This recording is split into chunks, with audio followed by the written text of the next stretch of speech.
Tiburón, de Peter Benkley. Thriller de terror, suspenso y acción en el océano. Parte 3. 12. Primera entrega.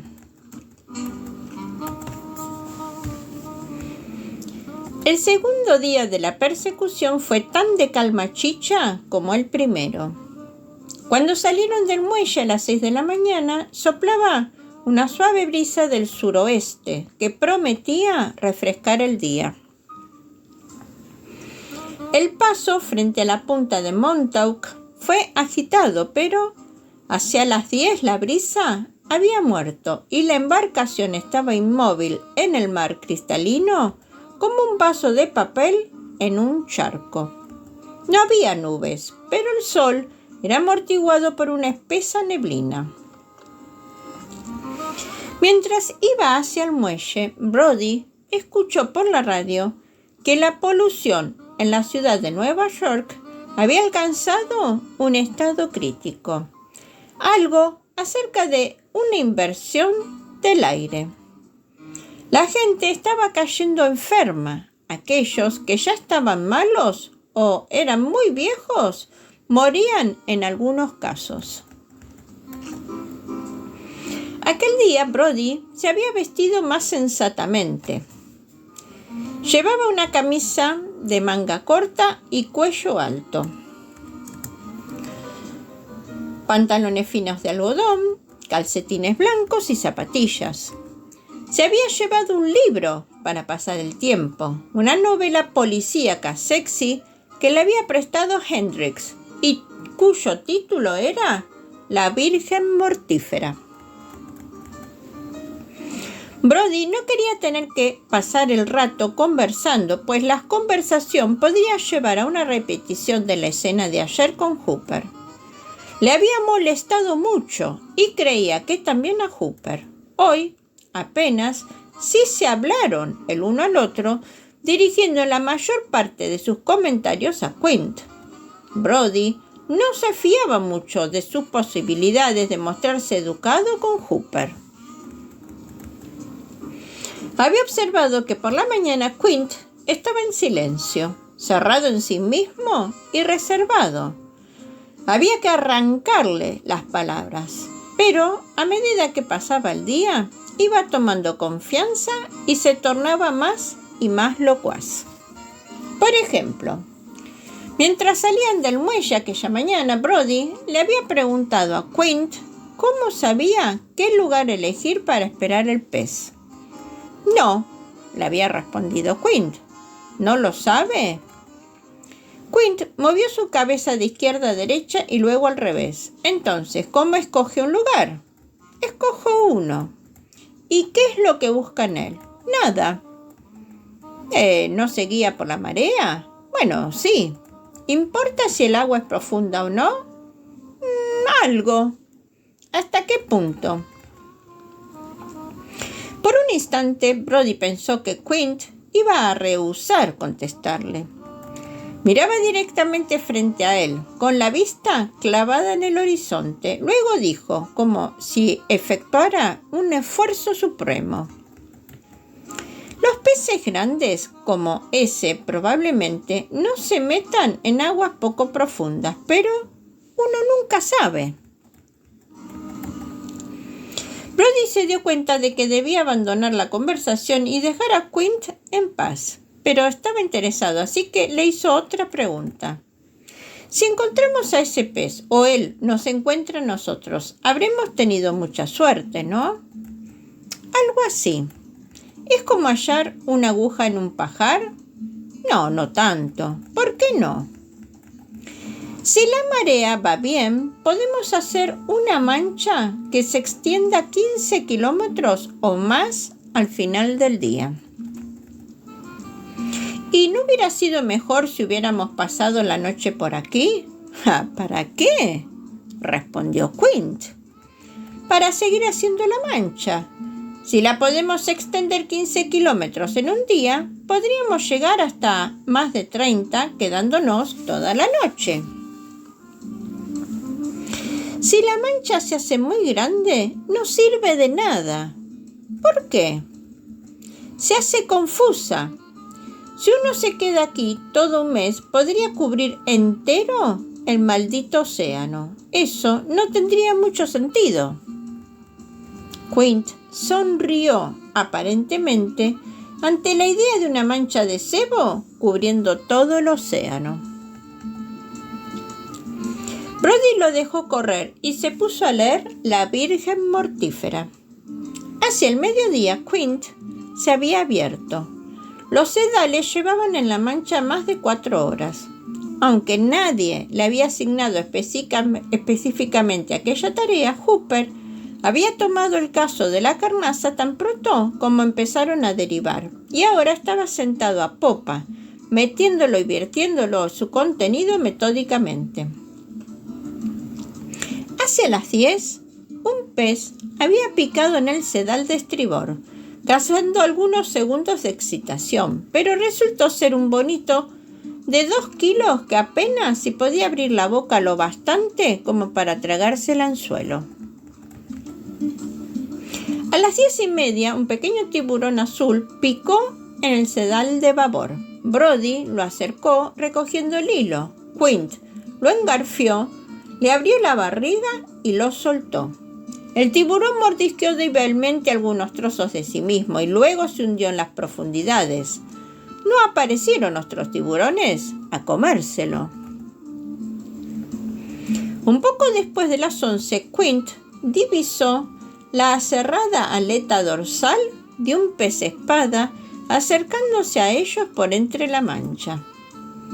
Esperaron en silencio, suplicando al pez que mordiese el anzuelo, pero ignoró ambos calamares y pasó sin rumbo a 60 metros de la popa. Quint dio unos tirones a uno de los cebos, sacudiendo el sedal para hacer que el calamar se moviese y pareciese vivo, pero el pez espada no se mostró impresionado. Finalmente, Quint decidió arponearlo. Puso en marcha el motor, le dijo a Brody y a Hooper que recogiesen los sedales y condujo la lancha en un amplio círculo. Ya estaba preparando uno de los arpones y sobre cubierta se veía el barril correspondiente. Quint explicó el método de ataque. Hooper guiaría la lancha. Quint se colocaría en la plataforma de proa, aguantando el arpón sobre su hombro derecho. Cuando se acercase al pez, Quint apuntaría con el arpón hacia la izquierda o hacia la derecha, dependiendo de la dirección en que quisiese que girase la embarcación. Hooper lo haría girar hasta que el arpón estuviese de nuevo apuntado recto hacia adelante. Era como seguir la aguja de un compás. Si todo iba bien, podrían acercarse al pez y Quint lanzaría el arpón a una distancia de unos 3,5 metros, casi verticalmente.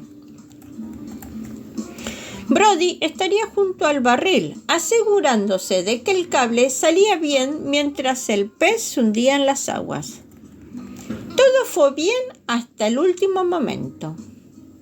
Marchando lentamente con el ruido del motor apenas un murmullo, la embarcación se acercó al pez, que estaba descansando en la superficie. La lancha tenía un timón muy sensible y Hooper podía seguir con precisión las órdenes de Quint. Pero entonces, de alguna forma, el pez notó la presencia de la lancha. Justo cuando Quint alzaba el brazo para lanzar el hierro, el pez se abalanzó hacia adelante, alzó la cola y se hundió en las profundidades. Quint hizo el lanzamiento gritando ¡carajo! Y falló por un par de metros. Momento después volvían a estar de nuevo al borde de la mancha. Me preguntó usted ayer si teníamos muchos días como este, le dijo Quint a Brody. No sucede muy a menudo que haya 2 seguidos. Ya deberíamos haber encontrado al menos un montón de tiburones azules. ¿Es por el tiempo? Podría ser. Al menos a la gente lo pone bastante de mal humor. Tal vez también a los peces. Comieron sándwiches y tomaron cerveza. Y cuando hubieron terminado, Quint comprobó su carabina para ver si estaba cargada. Luego se metió en el camarote y regresó con un aparato que Brody jamás había visto. ¿Tiene aún su lata de cerveza?, preguntó Quint. Por supuesto, le respondió Brody. ¿Para qué la quiere? Ya lo verá. El aparato parecía una granada de las de mango. Un cilindro metálico con un mango de madera en el extremo.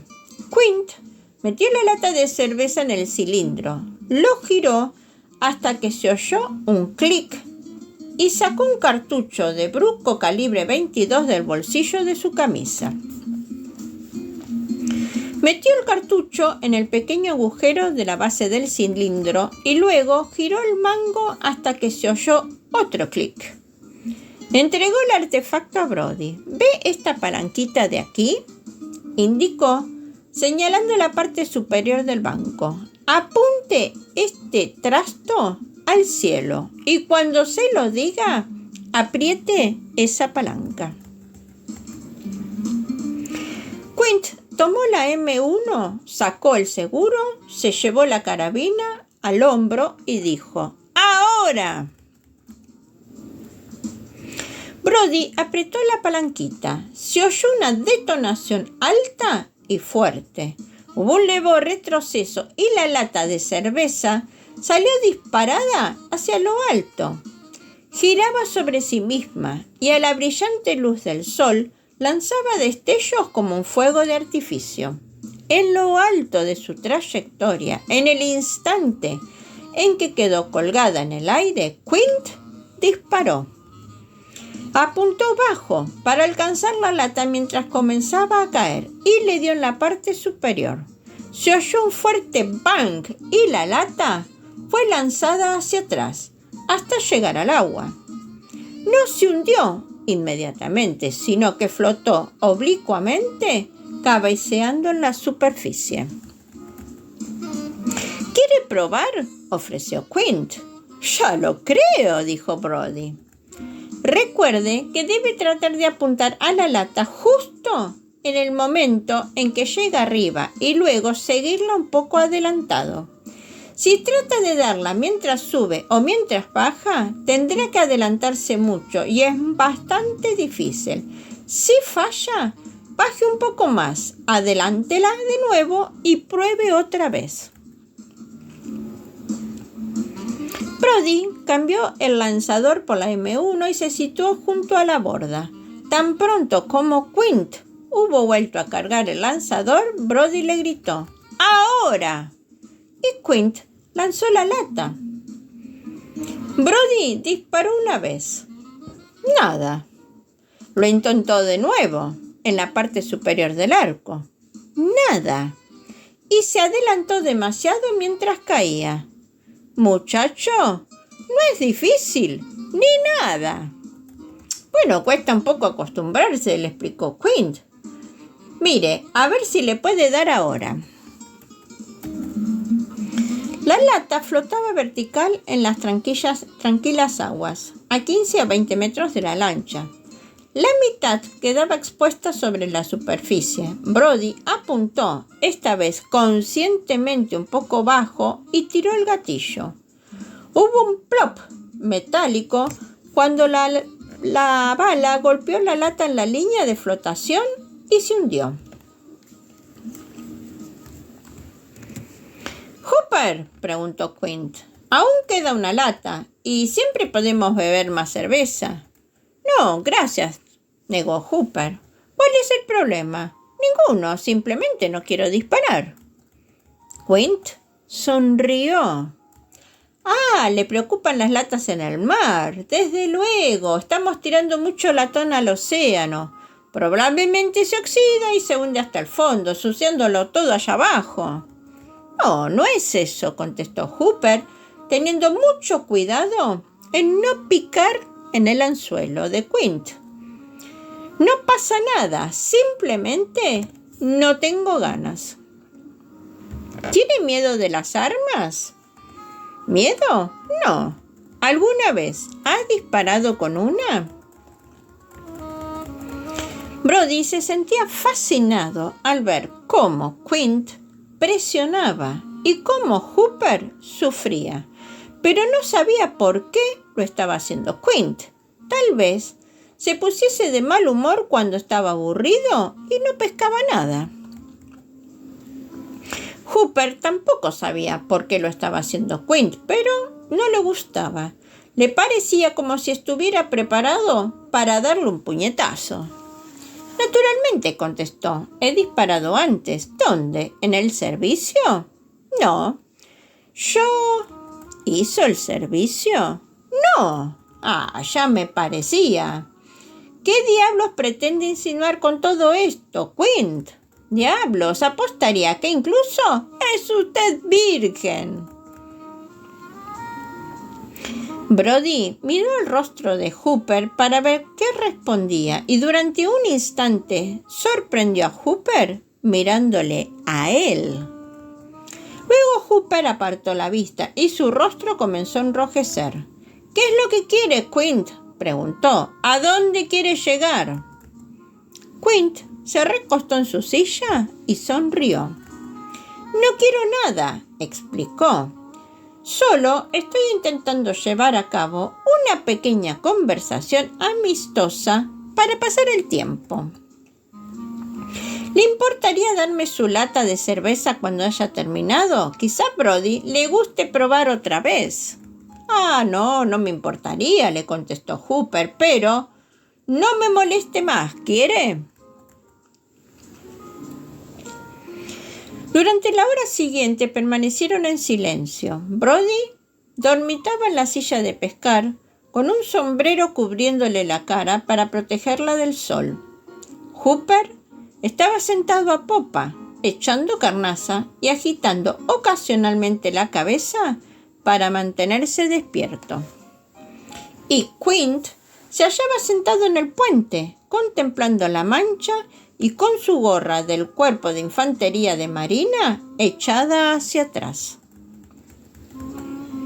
Repentinamente Quint dijo con una voz suave, átona, como sin darle importancia: «Tenemos un visitante». Brody se despertó con un sobresalto. Hooper se puso en pie. El sedal de estribor estaba desenrollándose con suavidad y muy deprisa. «Tome la caña», indicó Quint. Se quitó la gorra y la dejó caer sobre el banco. Brody tomó la caña del soporte, la colocó entre sus piernas y la sujetó fuerte. «Cuando se lo diga», le explicó Quint, «póngase freno y dele un buen golpe». El sedal dejó de correr. Quint exclamó: «¡Espere! ¡Está volviendo! Empezará de nuevo. No debemos hacerlo ahora o romperá el anzuelo». Pero el sedal yacía muerto en el agua, flojo y sin moverse. Tras algunos instantes, Quint exclamó: «¡Maldita sea! ¡Recójalo!». Brody fue enrollando el sedal. Salía con facilidad, demasiada facilidad. No había ni siquiera la débil resistencia del cebo. «Aguante el sedal con un par de dedos o se enmarañá», le aconsejó Quint. «Fuera lo que fuese, se nos ha llevado el cebo limpiamente. Debe de haber cortado el sedal». El extremo salió del agua y colgó de la punta de la caña. No había ni anzuelo, ni cebo, ni sedal de unión. El alambre había sido cortado limpiamente. Quint bajó del puente y lo miró. Palpó el extremo. Hizo correr las yemas de sus dedos sobre los cortes y los bordes del corte. Y miró hacia la mancha. «Creo que acabamos de encontrarnos con su amigo», dijo. «¿Cómo?». le sobresaltó Brody. Hooper se acercó de un salto y dijo excitado: «Debe de estar usted bromeando, sería demasiado maravilloso». «Es solo una suposición», explicó Quint, «pero apostaría cualquier cosa que tengo razón. Este alambre ha sido cortado de un mordisco, de una sola vez. Sin duda, no hay más marcas en él. Probablemente el pis ni supo que lo tenía en la boca. Simplemente se tragó el cebo, cerró la boca y ya está».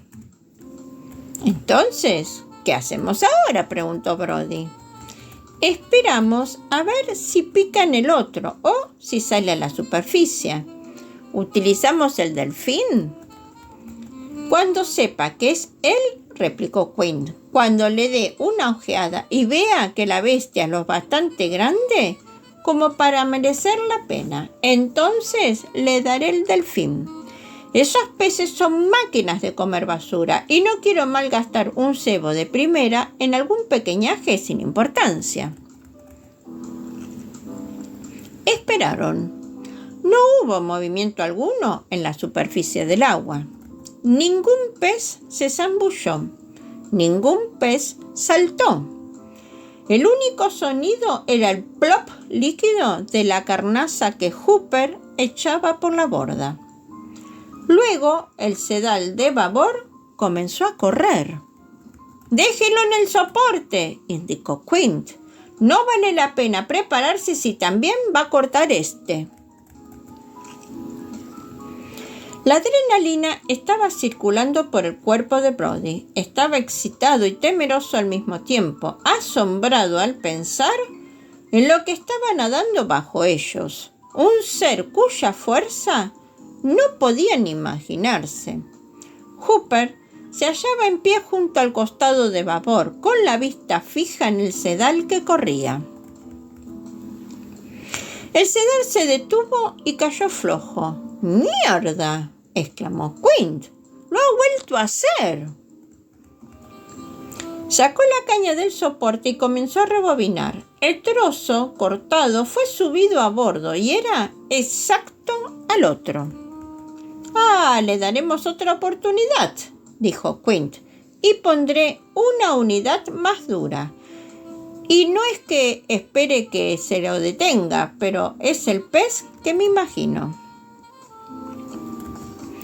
Metió la mano en la nevera portátil para tomar otro cebo, quitándole el sedal de unión de alambre. De un armario del puente de mando tomó un trozo de 1,20 m de cadena de 1 centímetro de grosor. «Eso parece una cadena de perro», comentó Brody. «Lo era», afirmó Quint. «Ató un extremo de la cadena al sedal y el otro al ojo del anzuelo cebado». «¿Puede romper eso?». «Me imagino que sí. Quizá tarde un poco más, pero si quiere, lo hará. Lo que estoy tratando de hacer es llamarle un poco la atención y atraerlo a la superficie». «¿Qué haremos si esto no funciona?». «Aún no lo sé. Supongo que podríamos poner un anzuelo para tiburones de 10 centímetros al extremo de una cadena bien resistente y dejarlo caer por la borda con un buen puñado de cebo en él. Pero arrancaría cualquiera de las estaquillas que hay a bordo, y hasta que lo vea no voy a correr el riesgo de enrollar una cadena alrededor de algo importante». Quint lanzó el anzuelo cebado al agua y soltó unos pocos metros del sedal. «Ven de una vez, oh marica, deja que te demos una ojeada». Los tres hombres contemplaban el sedal de estribor. Hooper se inclinó, llenó el cazo de carnaza y lo tiró a la mancha. Vio algo con el rabillo del ojo y se volvió hacia la izquierda. Lo que divisó le arrancó un gruñido profundo, ininteligible, pero suficiente para atraer la atención de los otros dos. «¡Dios mío!», escupió Brody. A no más de 3 metros de la popa, ligeramente a estribor, se veía el morro cónico y plano del tiburón. Salía del agua más de medio metro. La parte superior de la cabeza era de un gris ceniciento, en el que se veían dos ojos negros. A cada lado del extremo del morro, donde el gris se convertía en blanco cremoso, estaban los orificios nasales, profundos tajos en su piel acorazada. La boca estaba abierta menos de la mitad. Una oscura y tenebrosa caverna guardaba por grandes dientes triangulares. El pez y los hombres se enfrentaron durante quizá 10 segundos. Luego Quint aulló: ¡traigan un hierro! Y obedeciéndose a sí mismo, corrió hacia proa y comenzó a luchar con un arpón. Brody tendió la mano hacia el rifle. Justo entonces el pez se deslizó tranquilamente hacia atrás, hundiéndose en el agua. La larga cola en media luna dio un solo golpe. Brody disparó contra ella y falló, y el pez desapareció. «¡Se ha ido!», exclamó Brody. «¡Fantástico!», gritó Hooper. «Ese pez es tal como pensé y más. ¡Es fantástico! Esa cabeza debe de tener 1,20 m de ancho». «Podría ser», aceptó Quint, caminando hacia popa. Dejó allí 2 arpones, 2 barriles y 2 rollos de soga, por si vuelve. «¿Ha visto alguna vez un pez como este, Quint?», preguntó Hooper. Tenía los ojos brillantes y se sentía vibrante y muy animado. «No, no tan grande», le contestó Quint. «¿Qué longitud diría usted que tiene?». «Es difícil decirlo. 6 metros, tal vez más, no lo sé. Con esos bichos ya no importa mucho cuando pasan el 1,80 m. Una vez que llegan al 1,80 m ya son un problema. Y ese hijo de puta es un gran problema». «Dios, espero que vuelva», dijo Hooper. Brody notó un escalofrío y se estremeció. «Fue muy extraño», afirmó agitando la cabeza. «Parecía que estaba sonriendo». «Ese es el aspecto que tiene cuando llevan la boca abierta», le explicó Quint. «No lo convierta en más de lo que es. No pasa de ser un estúpido cubo de basura». «¿Cómo puede usted decir eso?», se indignó Hooper. «Ese pez es una belleza. Es el tipo de cosa que le hace a uno creer en Dios. Le demuestra a uno lo que puede hacer la naturaleza cuando se empeña en lograr una cosa». «Y una gran mierda», lo respondió Quint y subió la escalerilla al puente. «¿Va a usar el delfín?», preguntó Brody. «No es necesario. Ya hemos hecho que salga a la superficie en una ocasión. Volverá».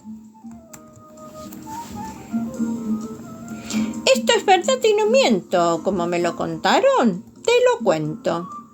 Fifi la cuentacuentos, escuchando relatos al rescate de una saludable y compartida tradición, te invita a suscribirte a su canal para que cada domingo de sus estrenos puedas disfrutar y a descubrir en sus listas de reproducción la numerosa y variada propuesta de audio narración.